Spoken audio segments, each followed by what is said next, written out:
The art world moves fast and trends come and go quickly. Every so often, a small group of painters changes how people look at a canvas. In 2026, 5 contemporary artists under 40 are doing exactly that. Each artist has already built a serious reputation. Their work is held in major museum collections and shown by leading galleries worldwide. Each one takes a different approach to painting.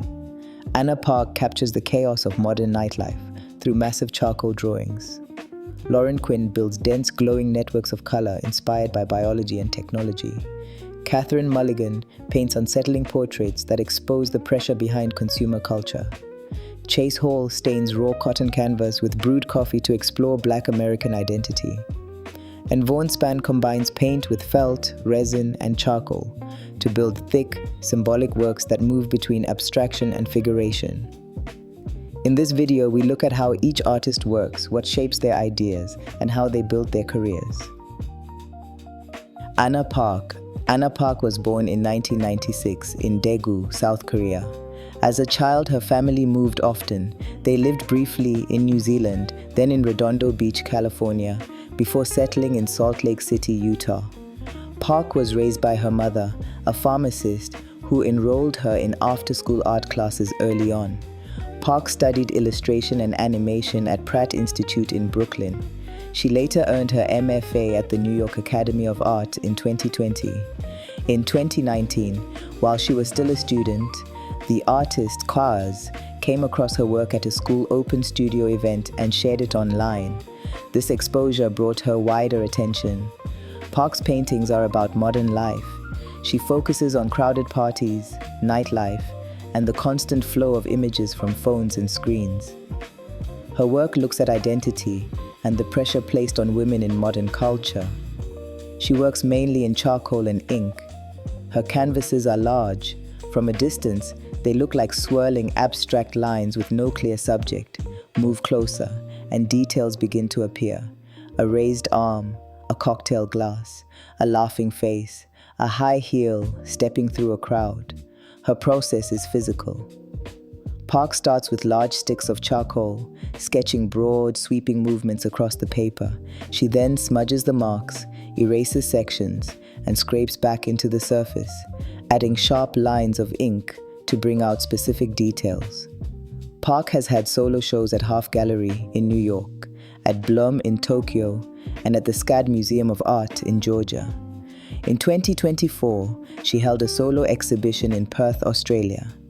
In 2025, she joined the gallery Lehman Maupin, becoming the youngest artist on their roster.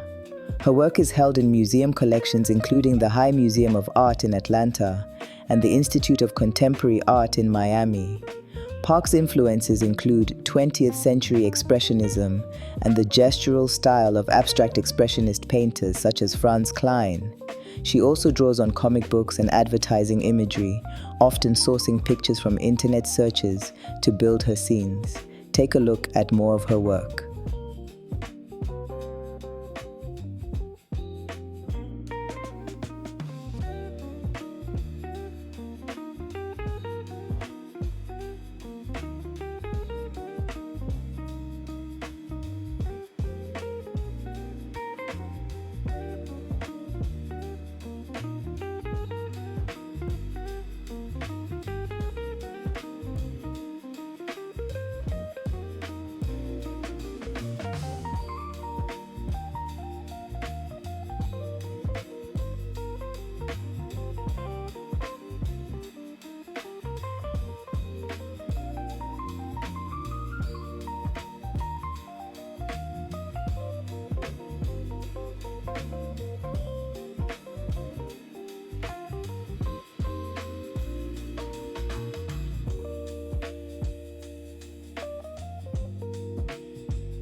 Quin.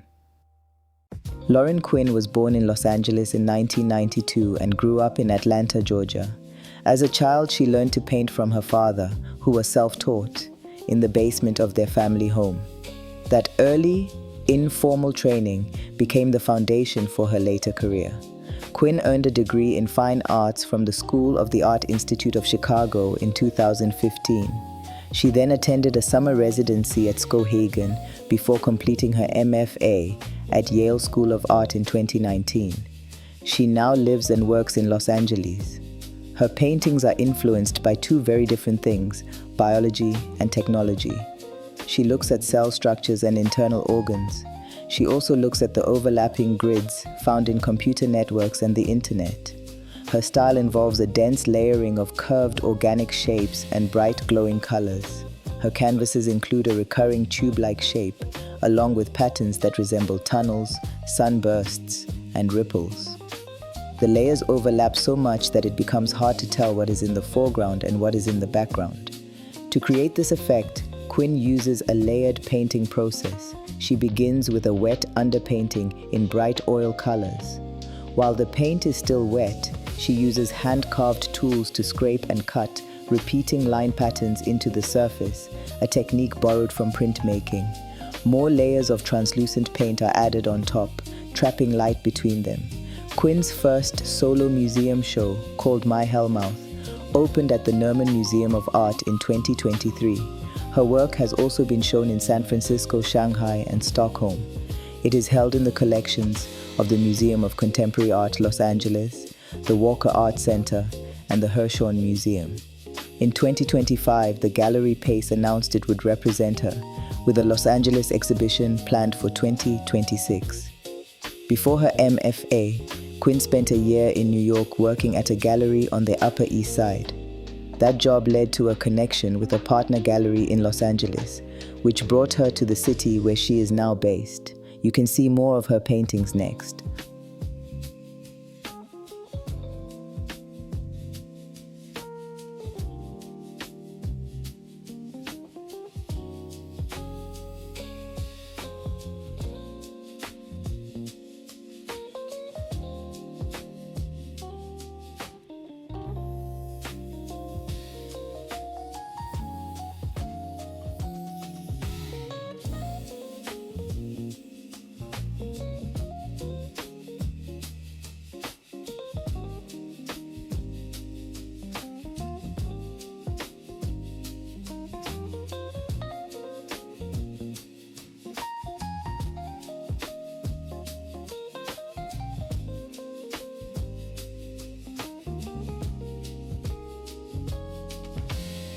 Catherine Mulligan. Catherine Mulligan was born in 1987 in Notley, New Jersey. She studied at the Pennsylvania Academy of Fine Arts and the University of Pennsylvania before completing her MFA at Indiana University, Bloomington in 2019. She now lives and works in Brooklyn, New York. Mulligan's paintings explore the psychology behind consumer culture and modern beauty standards. Her work looks at subjects like Y2K nostalgia, tabloid media, and the pressure placed on women's appearance. She has spoken about drawing on both traditional art history and ordinary images found online. Her style blends humor with discomfort. Her subjects are often based on advertisements, plastic surgery trends, or reality television. She paints them with deliberate distortion. Skin tones appear jaundiced or leathery. Eyes look glassy. Body proportions are exaggerated in ways that challenge typical ideas of beauty. Her color palette mixes soft pastels with dull, murky grays. Her technique is slow and physical. Mulligan applies thick layers of oil paint to the canvas to build up a rough surface. She then uses sanders and knives to scrape the paint back before adding new layers on top. This process is repeated several times. The final surface looks worn, scarred, and aged, as if it had weathered difficult conditions. Mulligan has shown her work at Queer Thoughts and Tara Downs in New York, at M+B in Los Angeles, at Hans Gallery in Chicago, and at Kunst im Tunnel in Dusseldorf. She is a two-time recipient of the Elizabeth Greenshields Foundation grant. Her 2022 exhibition, Vanitas, focused on portraits of decaying figures alongside images borrowed from online advertising. As a student in Philadelphia, Mulligan won several early awards, including the Hobson Pittman Prize. Her early work is held in the Woodmere Art Museum and the Pennsylvania Academy of the Fine Arts. Critics have described her paintings as part of a wider trend toward deliberately uncomfortable imagery in contemporary painting. More of her paintings are coming up next.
Chase Hall.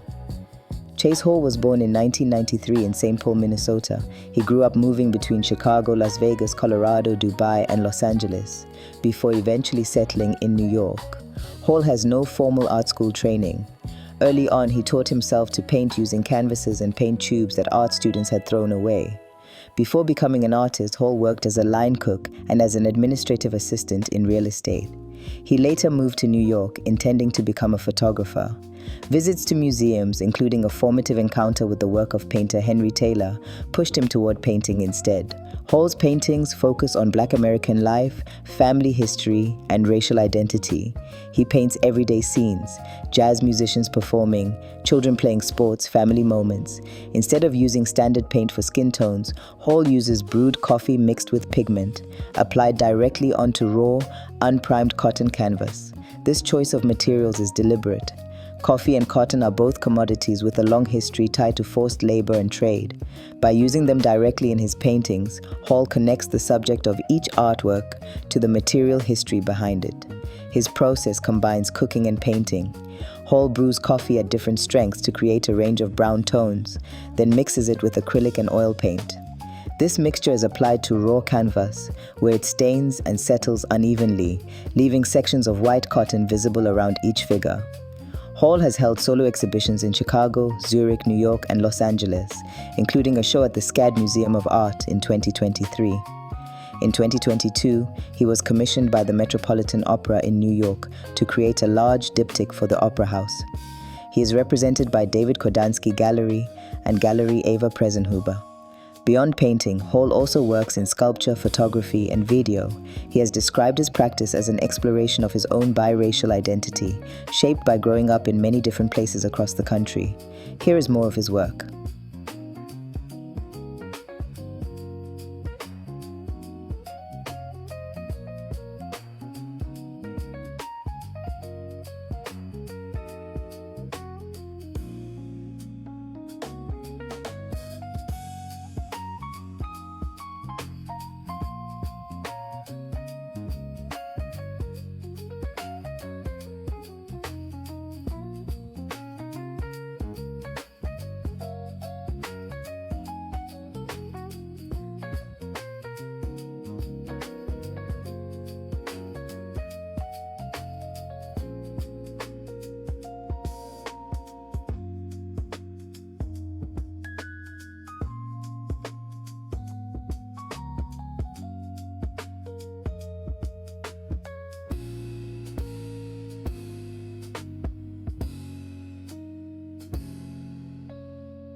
Vaughn Spann. Vaughn Spann was born in 1992 in Orlando, Florida. As a child, his grandparents taught him artisanal crafts, including sewing, a skill passed down through the family. He earned his degree in studio art from Rutgers University in 2014, then completed his MFA in painting and printmaking at Yale School of Art in 2018. He now lives and works in New Jersey. Spann moves between two very different styles, large abstract paintings and symbolic figurative works. He is known for switching between both rather than settling into one signature look. His abstract paintings often center on a single giant X shape that fills the entire canvas. These works are thick, textured, and heavy with material. In contrast, his figurative paintings show dark silhouettes with brightly colored eyes, sometimes with two heads, placed inside simple, color-blocked backgrounds. He has also painted rainbows that deliberately include a black stripe, pointing out its usual absence from the symbol. Spann's technique goes beyond standard paint. He combines oil and acrylic with materials including terry cloth, felt, resin, and crushed charcoal. These are layered onto the canvas, then cut, sewn, and melted together to build a rough, uneven surface. Spann has held solo exhibitions at the Kemper Museum of Contemporary Art, the Samek Art Museum at Bucknell University, and the Tampa Museum of Art. His work is held in the collections of the Rubel Museum, the Perez Art Museum Miami, the High Museum of Art in Atlanta, LACMA, and the Hirshhorn Museum. He was named to the Forbes 30 Under 30 list for art. He is represented by galleries including Al Minarech and Night Gallery. One of his best-known bodies of work, called the Marked Men series, uses a repeating grid structure. Spann has said this format was influenced by the painter Stanley Whitney, and that working within strict limits gives him a certain kind of freedom. Now take a look at more of his paintings.